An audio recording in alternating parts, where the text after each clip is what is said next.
Okay, let's get right into this. You have to picture it. It all starts like thousands of other stories in the backcountry. It's a familiar trail, he's an experienced hunter, and he's promised to be back before dark. No bad weather on the horizon, no big emergency plan. It was just supposed to be a routine trip. But he didn't return. So the search began. By the third day, they'd picked up his trail and they followed his tracks. And then they found where they ended. Just stopped right at a riverbank. No prints leading back, no trail on the other side. Nothing. So, for the official search command, all the evidence pointed to one single tragic conclusion. He must have accidentally fallen into the water. The whole mission then shifted from a rescue to a recovery. But they were wrong, because less than 2 miles away, completely hidden by the terrain, he was still alive. He was badly injured, for sure, but he was alive. And that's what this is all about. This isn't a story of high-tech gear. It's a story about the sequence of decisions that actually determines who survives. So how did a totally routine trip go so wrong? Well, it starts with the very first hazard, which, it isn't a bear or a blizzard. It's a hidden risk that most of us completely overlook on familiar ground. See, most survival situations don't happen on some epic expedition. They happen on trips exactly like this one. Now, what's really interesting here is this idea of the comfort trap. He knew this area like the back of his hand. He recognized all the ridgelines, and that very familiarity is what made it so dangerous. His brain kind of stopped scanning for threats. It went on autopilot. So he packed for a short day, not a crisis. No beacon, no emergency shelter, comfort. That was the first invisible hazard. And the accident itself, it wasn't dramatic. It was just a simple slip on a loose shale slope, a slide of maybe 15, 20 feet. But the result was severe, a lower leg fracture. It was impossible for him to put any weight on it. And this is the moment, right here, where survival is so often decided not by the injury, but by the very first response to it. And that brings us to the first correct decisions he made. In those first few moments, right after the fall, he faced this critical choice, a choice driven by one of the most common and deadly instincts a person can have. And this shows that conflict perfectly. Your instinct is just screaming, "Move now, get out of here." Most injured people burn their entire survival window trying to crawl for help right away. But he did something totally different. He stayed still for nearly 30 minutes. That pause, that simple decision, prevented further injury, it stopped him from going into shock, and it prevented a fatal energy collapse. He didn't panic. He created a clear order of operations. First things first, stabilize the leg. Second, hydrate.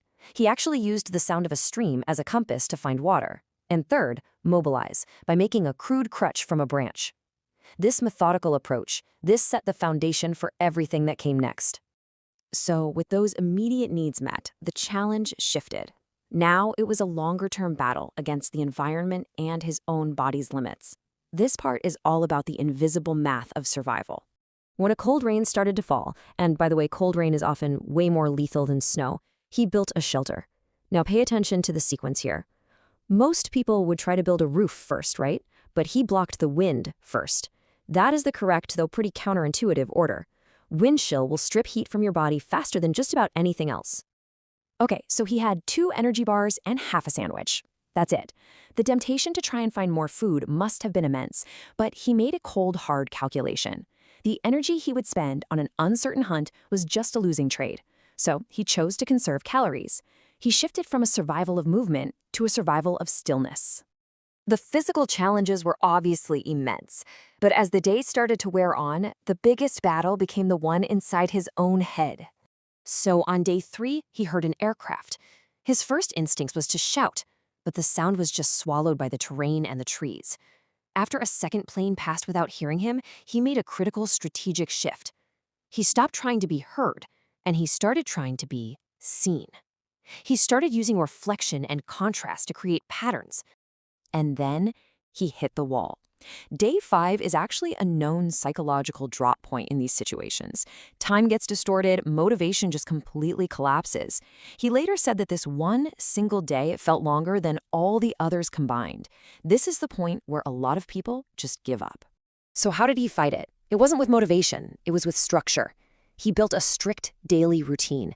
This schedule, it created these mental rails that kept his behavior functional, even when his mood totally failed him. It's a classic survival psychology tactic, and he figured it out just by pure necessity. So for 9 days, he endured. But then, a new piece of data entered the equation, and it changed his entire strategy from just enduring to actively trying to make contact. On the morning of day 9, he heard it. It was a faint, mechanical rhythm. It wasn't an airplane. It wasn't the wind. It was a sound that just did not belong in the wilderness. And an unfamiliar sound, well, that's data. Now, the impulse is to just run towards the sound, right? But he resisted. Sound is incredibly deceptive in the forest. Instead, he made the unbelievably difficult decision to climb up to get a better view. He chose confirmation over assumption, and that multiplied the effectiveness of his precious, precious energy. And from the ridgeline, he saw it. A thin, straight cut through the trees, a human mark. From that high point, he built his most effective signal yet. And notice, it's not letters, which can fail at a distance, but a large X shape. That's a geometric form that just doesn't occur in nature. He used contrast and reflection to maximize its visibility from the air. This is how you get seen. After 9 long days, he finally made contact with a ground crew. And when we look back on it, it wasn't one single heroic act that saved him. It was a chain of small, correct decisions.